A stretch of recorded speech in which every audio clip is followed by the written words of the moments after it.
My name is Dr. Benson, and I'm a trained veterinarian. I went to school in Nairobi University, the School of Veterinary Medicine, and I am a practicing veterinarian as well as a businessman. I've been in the field now of veterinary medicine for the last almost 30 years, since 1995 when I graduated from the university. And I never got employed. I got a small job for about 6 months or thereabout. And from that time, I've been self-employed. We started by running a clinic. We opened a clinic that was called Ridgeways Veterinary Clinic. From Ridgeways Veterinary Clinic, we then moved into the world of entrepreneurship. We started NikiFarm East Africa Limited. It started as a shop along Eleslassie Avenue. Then that shop grew. We started it with my wife, who is also a veterinarian. Her name is Dr. Irene Motisia. We were in school together. We grew that shop, that business. We started as purely as a retail shop. Then we went on to become distributors of the multinationals who are in the agriculture space. We opened another shop at Kijabe Street, and that is where we were doing our main business at that time.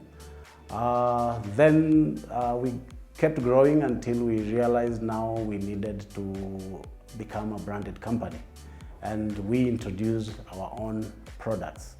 And where better to start than where we were trained for, in the veterinary pharmaceutical space.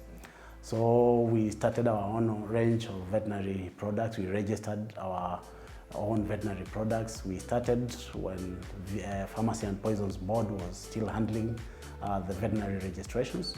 And we registered dewormers for livestock, as well as injectables for livestock, as well as other products. And from that time, we've not looked back. For the last probably about 10 years now, we've sold our own products. We've not distributed stuff for other people locally. We import products, and now we are in the space of veterinary pharmaceuticals. We are also dealing with spray equipment. We are also now in the space of hybrid seeds. And we are also growing into the agrochemical space. So that is where we are right now.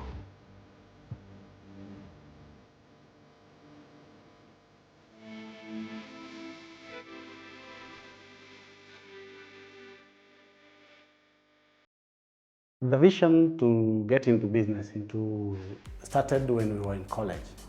We were in college during the 90s, when veterinarians were not getting employed by the government or by anybody else. And most of our colleagues went into the human pharmaceutical industry, because that is where there was space. The government was not employing veterinarians, and it made it very clear. It was encouraging veterinarians at that time to go into private business, and for many, the private business meant opening a private clinic, private, animal hospitals, and things like that. For us, we had a vision that we didn't want to just stop at, doing the clinic, because we knew there were more young vets who were also going to come out of school, and we had to give room to them. And so our vision was to get into the entrepreneurship space, to get into the veterinary pharmaceuticals and agriculture space at large.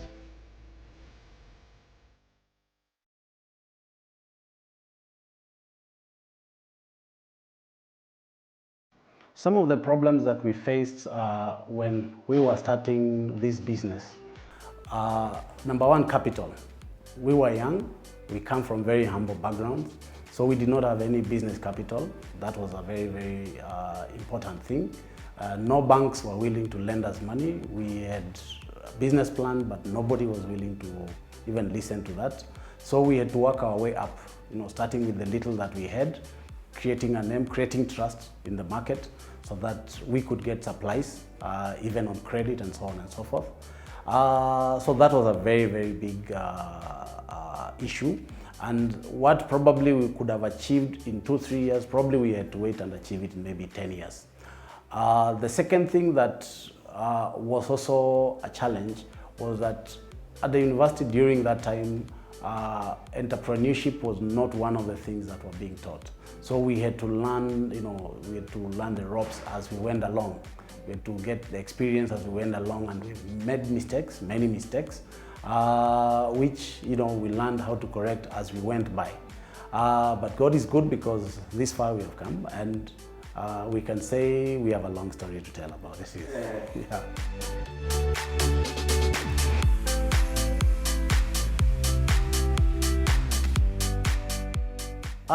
Well, for example, when we started, our vision was to start directly into the entrepreneurship,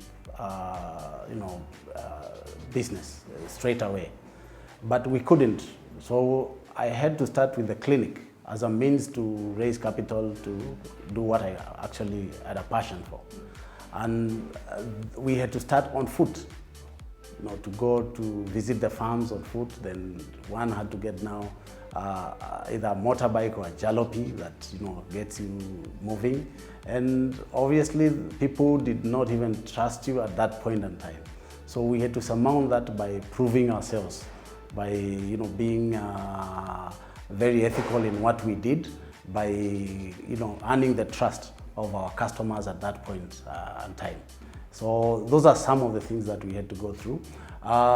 Many a times we went to the bank because we could see we can do this. We made applications, but they were rejected because we did not have collateral.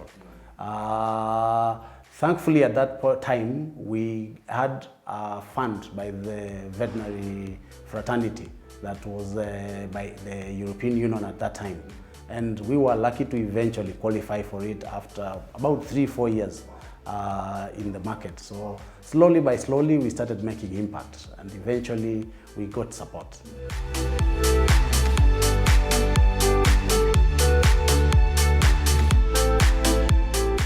There are quite a number of those, definitely. For example, you go into a farm and you find that there's a problem, and you are consulted, and you actually provide a solution, and it works for the farmer, and you are very happy to see the farmer rejoicing, and they come to say, "Thank you, Daktari, for what you have done for my animal or for my farm," or somebody comes back to tell you that how good your product is.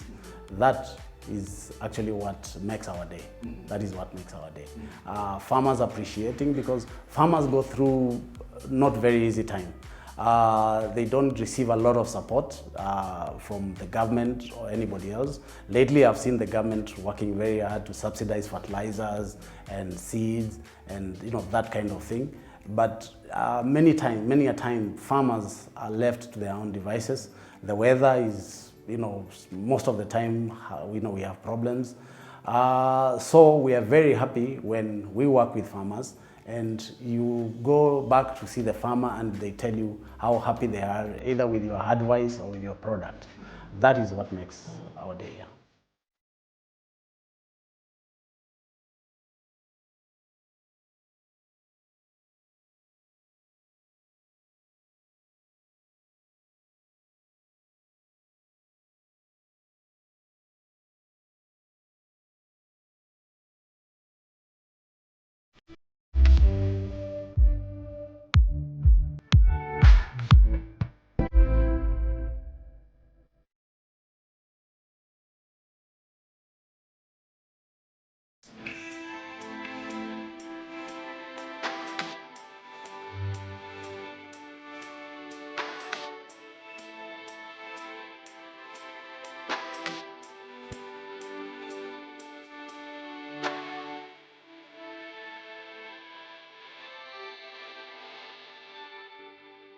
Agriculture will continue being the backbone of our economy, because our population is growing and it has to be fed.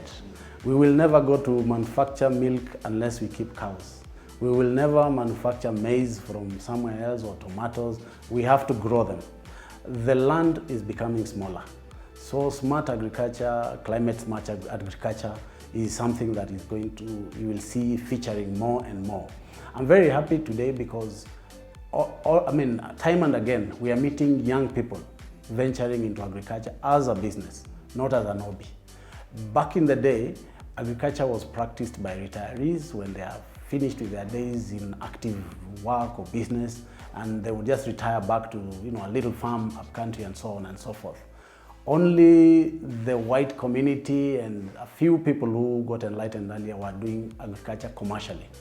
Today, you will find somebody even with an acre, 2 acres, 5 acres, 10 acres, doing agriculture as a business. And that is the way to go. Yes, and technology is also coming up. Hybrid seeds, when it comes to the crop farming, you are getting very, very good seeds that have got very high yields, that are resistant to disease. So that space is now becoming, the government has to support now. There is no choice, because if we are going to feed ourselves, I have heard the president talk about us importing, not wanting us to import food. And the only way we can be able to do that is everybody first to produce food for themselves, for their families, and then now produce excess to be able to sell to others. Then collectively as a country, we shall now be able to export food. You can imagine the potential we have, for example, in poultry farming, which is one of the easiest ways to alleviate poverty in any country, anywhere in the world. That is the easiest. The capital is very little. One can start small and keep growing, and all the facilities are available. We have got very good breeds of poultry, of chicken, whether it's for eggs, for meat, or for dual purpose. So this is a space where we must encourage young people, farmers, and everybody to get into, so that we can become self-sufficient in feeding ourselves, because that is where it all starts. I do not think cash crops are so as important as food crops, because unless we can feed ourselves, what will cash crops? If you have money and you don't have food, then where are you going? As much as we want to get foreign exchange, to be able to earn foreign exchange, but look at the dollar today, it's gone crazy, it's not even available. But if we were able to feed ourselves, then we would not need as much foreign exchange, because we are able to grow our very own food.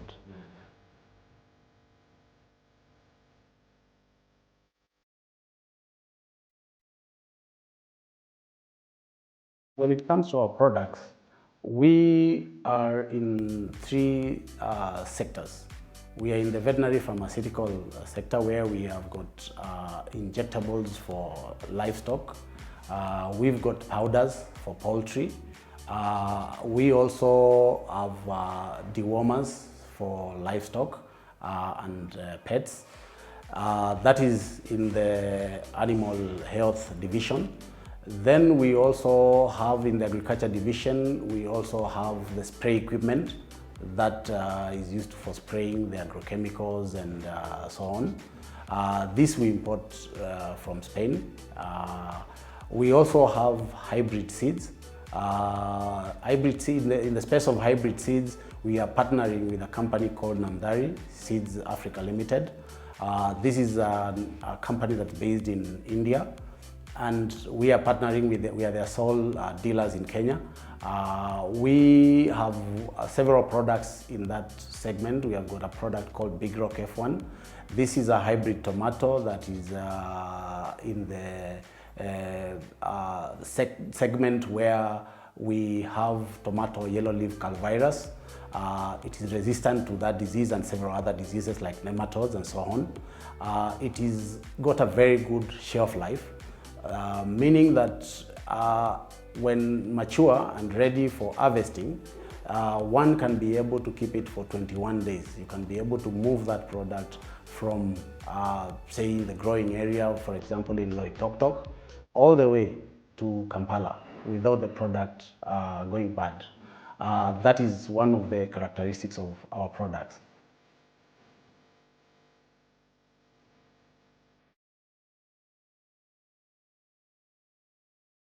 We also have another tomato called Fortune F1. This product is a bacterial wilt resistant product, and it is good for areas like Mwea. It's a medium-sized tomato. The product I'd mentioned earlier, Big Rock, is a big tomato because it's about 150 to 180 grams when ready for harvest under good agricultural practices. Fortune F1 is a smaller tomato, is about 140 grams. It is also got a shelf life of 21 days once it turns red. So you are able to, the farmer is able to move that product from the farm to the market. Whether you are farming in Mwea or wherever you are farming, you can be able to move it to all parts of the country while it's still fresh. We also have got watermelon. Our watermelon is called Jubilee F1. This is a zebra type watermelon, and it's a very, very sweet watermelon and gains very good weight. You've got each vine is able to get at least 2-3 fruits, and each fruit is going to be over and above 8 kilos. And it is also an early maturing product. We also have other products like sweet melon. We've got sweet pepper. Our sweet pepper is called Green Bell. We also have some traditional products like Karela, Duthi, which are very healthy, when we're encouraging healthy living. Yeah, so that is our segment for hybrid seeds. We also have recently gotten into the biostimulant market. We currently are encouraging farmers to go organic, to avoid using too much chemicals, and also to spare their soils by not using too much fertilizers. So we have brought in biostimulants. We got about 5 products in this that we are now introducing into the market, and we believe this shall revolutionize the crop agriculture.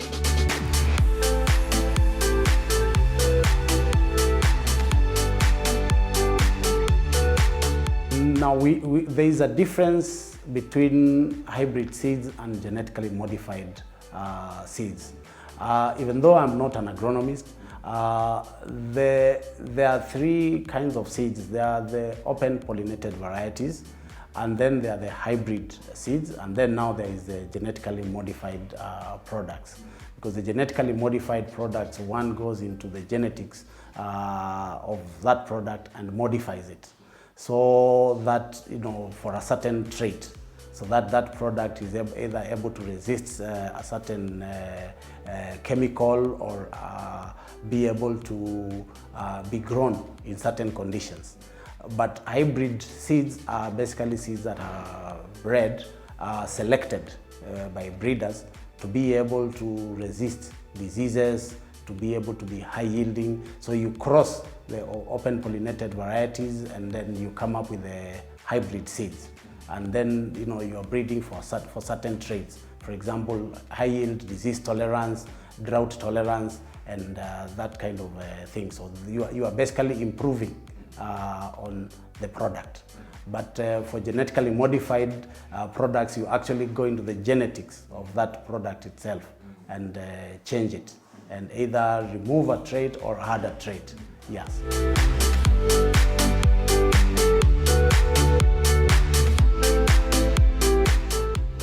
What I would tell the young men and women out there, agriculture is the way to go. As we said earlier, the population is growing, the land mass is not increasing, and this population has to be fed. So the market in agriculture is ever growing. And therefore, if one starts at the market and goes back to the farm, you cannot go wrong. There is going to always be a market to be satisfied. And the most important thing is to make the first step. Do your research well, know what is the gap in the market, and go back to the farm. And practice smart agriculture, precision agriculture, and you will not go wrong.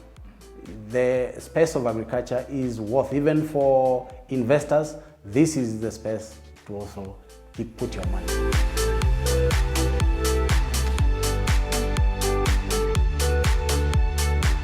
What I'd like to advise the young people and other business people who are in this country is that you are in the right place.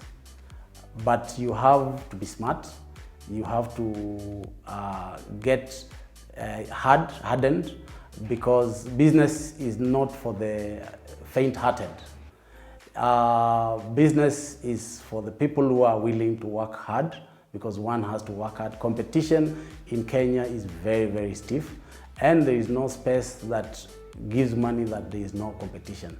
So if you see a space, whether it's agriculture or any other space where there's competition, that's where to be. You cannot run away because of competition. You just have to be smart, understand what you're doing, have a passion for it, and keep working hard.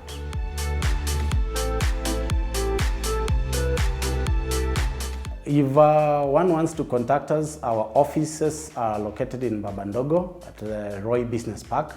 We have occupied Godown number 6. Our telephone numbers are 0716 118 663. And we also have sales reps and promoters of our products countrywide. We are able to deliver anywhere in the country within 24 hours once you place your order. So you can place your order for our products at any time. We have a website as well, www.NikiFarmCare.com. You can be able also to send emails to us at sales@NikiFarmCare.com or customercare@NikiFarmCare.com.